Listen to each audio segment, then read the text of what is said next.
Ladies and gentlemen, the drums of war are beating. The drums of war are crying. I tell you, we are going back to the year 2024. And this time, it seems it will be worse, it will be catastrophic, and it will be a life-turning moment for every Kenyan. Why am I saying that the drums of war are beating? I wonder who advises President William Ruto and the security forces that we have in the 254. Because the decision they make, the arrest they make, goes ahead to fuel more hate against the state more than ever. I shall inform you that as of today, we are receiving the news of the arrest of one activist, Rose Jerry. And this is all in regards to the Finance Bill year 2025. I told you that the Finance Bill year 2024 taxes was a walk in the park. Now, it's about time we understand what is really happening and why the state is so determined to hide some things inside the Finance Bill year 2025 that they don't want the people of the Republic of Kenya to know. Now listen, according to Boniface Mwangi, he tells us that Rose Njeri is in police custody. She is in jail. A mistake. The crime that she committed is making it easy for Kenyans to submit formal objections to the proposed Finance Bill 2025. Body says, I have 2 broken toes, multiple fractures, and I am getting by with a walking stick. But tomorrow, 10 a.m., we will protest at Pangani police station to free her. Either the police give her a board to which she is entitled, or we shut down the station. Our rights have been violated, and it's our responsibility to stand up for her and demand for her immediate release. It is our constitutional right to protest and demand that our rights be respected.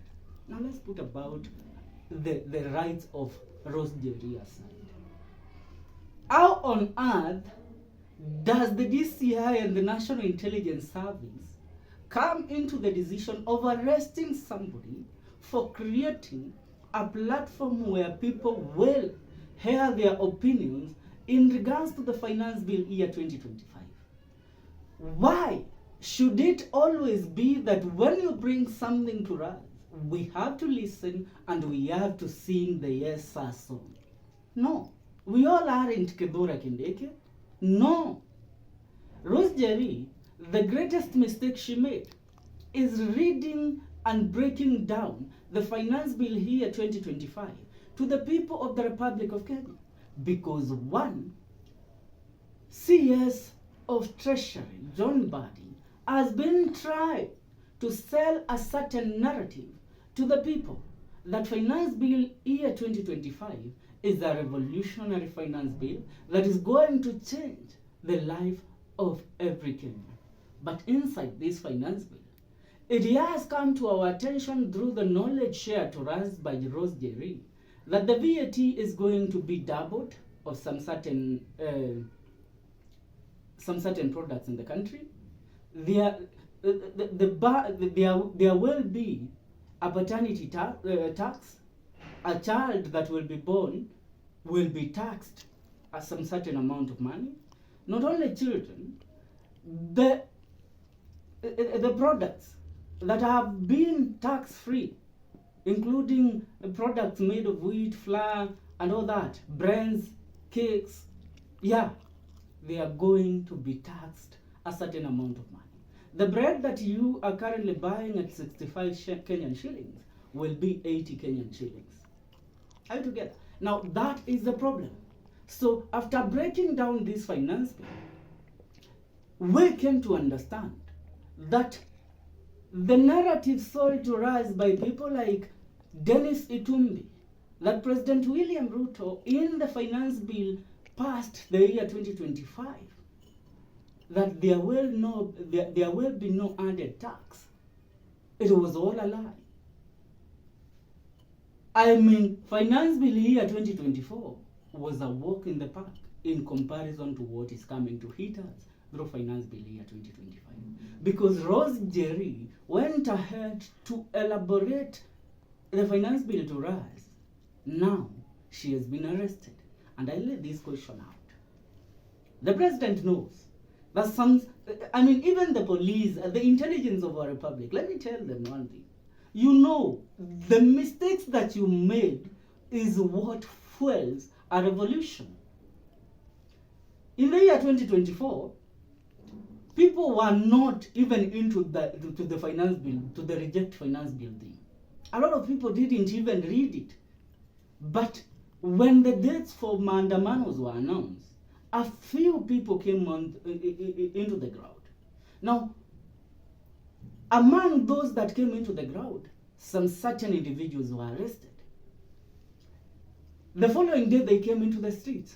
Now, the arrests became rampant, and a police unit wearing masks, a rogue police unit was deployed in the streets, tear gassing, beating children who are just protesting. Now, that awakened the spirit of the people of the Republic of Kenya. That forced even the smallest young man that was seated in his house, not caring about the politics of this republic, the buddies, the young girls in campus and college, they didn't know anything about politics. They saw what was happening on social media, and they took to the street to protest and call the government to account. And that fueled the 2024 Gen Z revolution, which was born on 25th of June when they occupied Parliament. Are we together? It was, a pile of events that accumulated to the bigger scenario. And I was there from day one. We saw how it was happening. We were covering the event as the media. We saw how it was developing until it came to the ultimatum now. And this is what the police have begun again. Arresting somebody just for sharing knowledge. Now, mnataka tuachie John Mbadi ikuwe yeye pekee ndiye atatuelezea how the finance bill is good for us. I mean, you want us to leave this job to Dennis Itumbi. You want us to leave this job to Kemani Ishumo.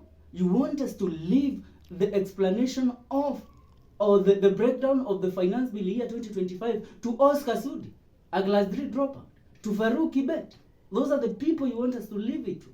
Mulituambia we read the finance bill year 2025 and understand so that we cannot be incited. But now, when we read and understand, it becomes a problem to you.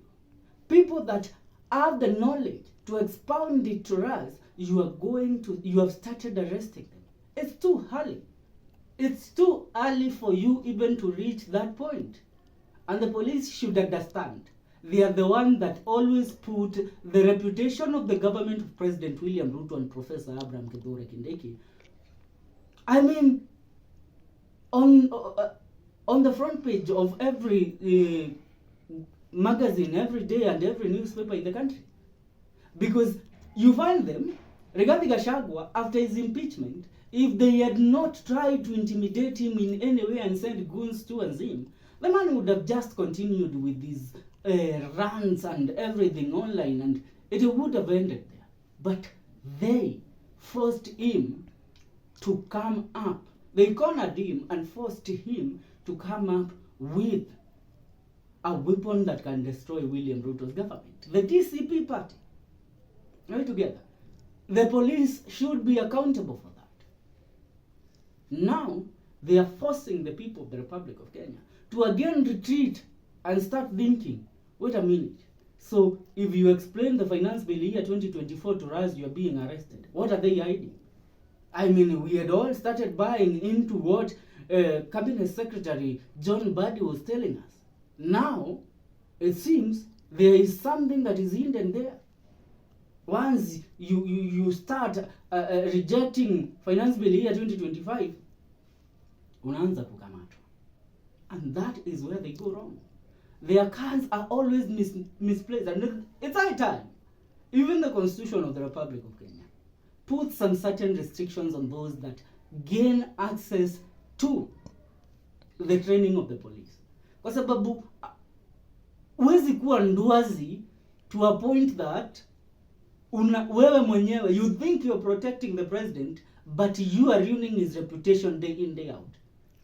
I mean, unaamka aje kushika activist kwa sababu ameanza kusema reject finance bill ya 2025. If you would have left them just to continue with their runs, it would be just runs. I mean, you all know Miguna makes noises every day. He is in Canada. Nobody gives a damn about what he says. Because the police are not running after him. The state is not after him. Nobody is after him. He is just using his bundles to text. And people don't give a damn about him.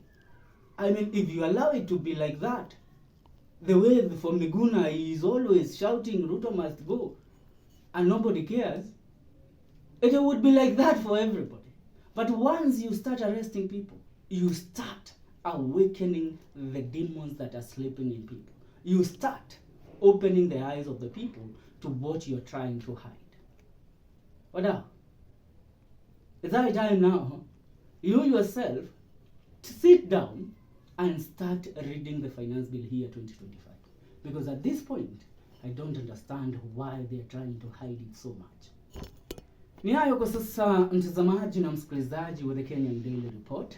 Popote ulipo, make sure una subscribe, una like, na una comment. And tell me, why do you think that they have started arresting those people that are trying to educate the people about the finance bill year 2025? Ningetaka kujua. Have you yourself read the finance bill? Do you see that there is an hidden agenda? And that is why the president, the people protecting the president, the NIS and the DCI have started arresting those that are trying to expound more to people about the finance bill year 2025. Ni hayo kwa sasa mtazamaji. Subscribe.